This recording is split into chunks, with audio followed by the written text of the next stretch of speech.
Good afternoon, Belem. I'm Carl Schultz with the Higher Ground Foundation and chair of the International Platform on Adaptation Metrics, or IPAM.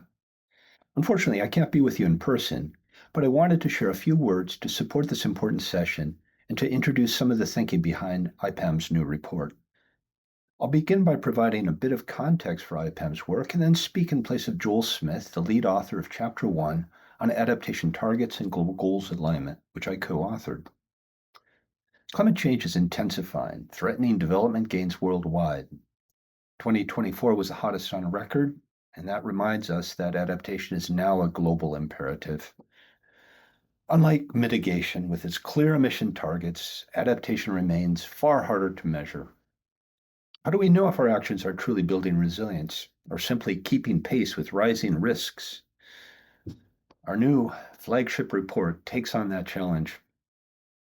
Developed in support of the Paris Agreement's Global Goal on Adaptation and the Sustainable Development Goals, it provides an up-to-date synthesis of science, policy, and practice on adaptation metrics. It highlights key gaps and proposed harmonized approaches that can support coherent action following the UAE-Belem process. Without coherent and adaptive metrics, adaptation risks becoming fragmented, unaccountable, and ineffective. Chapter 1 explores how adaptation aligns with global frameworks.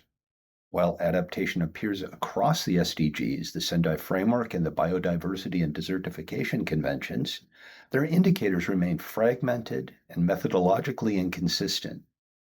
We often count outputs, not resilience, hectares, not adaptive capacity. So as climate risks evolve, we too must evolve our measurement systems. Static indicators designed for a stable world cannot track progress in one that is constantly shifting owing to climate change. Metrics need to be dynamic, revisited, recalibrated, and refined as impacts, knowledge, and institutional capacities change. Adaptation is a moving frontier, and our ways of measuring it must evolve with it. So the path forward is to harmonize and modernize our metrics to capture both enhancement, that is, how adaptation builds climate resilience, and advancement, how it accelerates other global goals.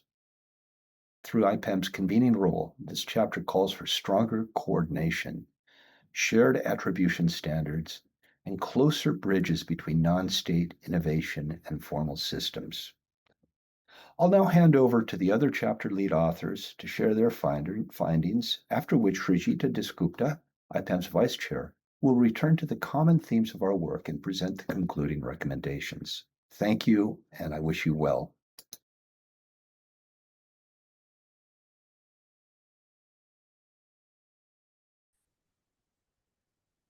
Hello everyone, I'm Dr. Samraj Sahai, and I'm an adaptation researcher and IPCC AR7 author based at New Delhi, India.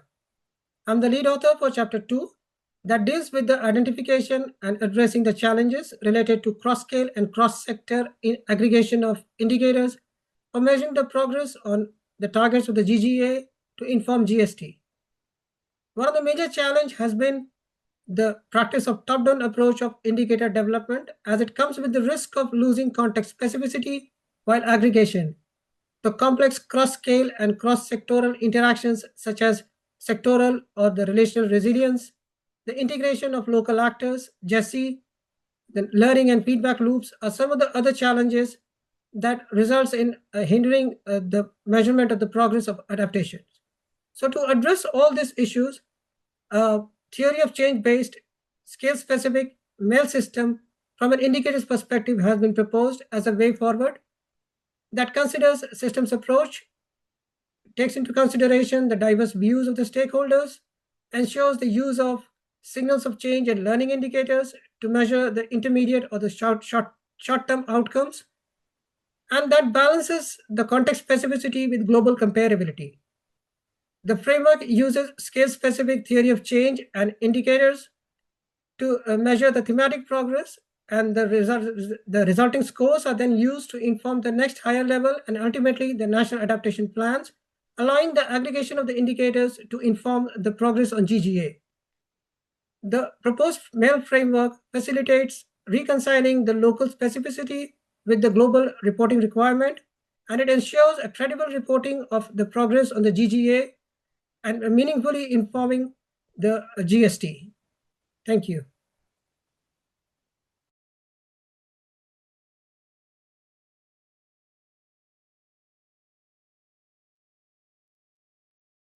Hello everyone, I am Mir Rashid Shoel, a climate change adaptation expert based in Dhaka, Bangladesh.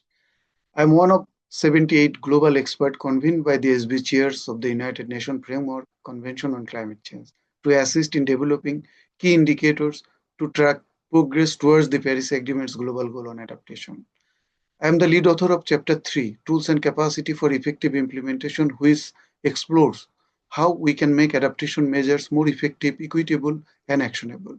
This chapter also emphasizes that measuring climate adaptation progress requires more than metrics alone. It requires robust tools, technologies, and institutional capacity. The chapter highlights a diverse ecosystem of solutions from traditional monitoring and evaluation framework like theory of change to advanced platforms such as Climate Adapt and Copernicus for climate data, and AI-powered predictive system like Google's Flood Hub in Bangladesh, which achieves 94% accuracy in flood forecasting. This chapter also discussed blockchain applications to ensure transparency in adaptation financing.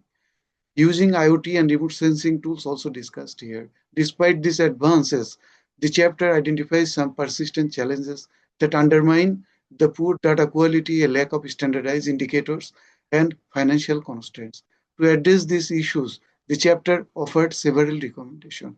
In conclusion, we can say that in addition to robust tool technologies and institutional capacities, collaboration among government and private sector actors and communities is essential to make adaptation metrics reliable, inclusive, and impactful for global resilience goals. Thank you very much for listening my video.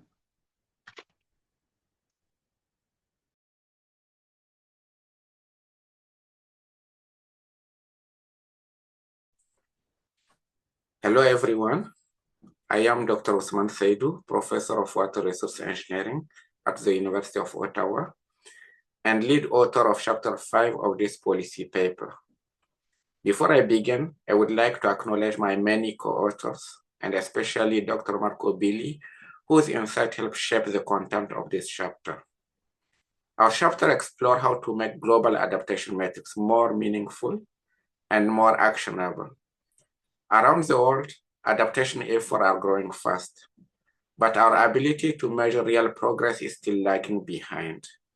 Too often, we track input and output, money spent and project completed, without capturing whether people, ecosystem, and economies are truly more resilient.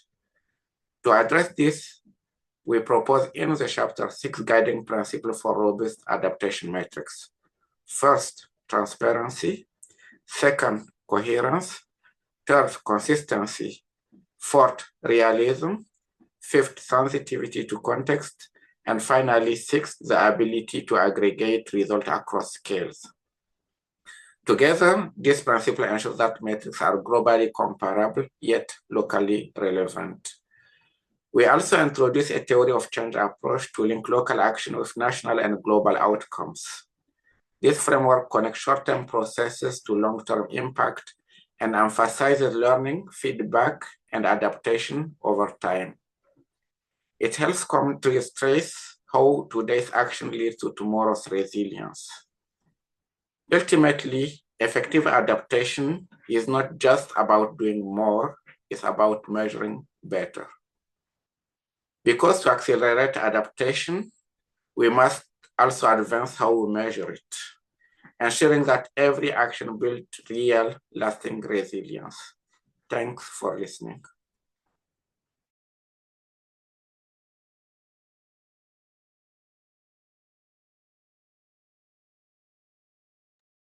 Hello, everybody.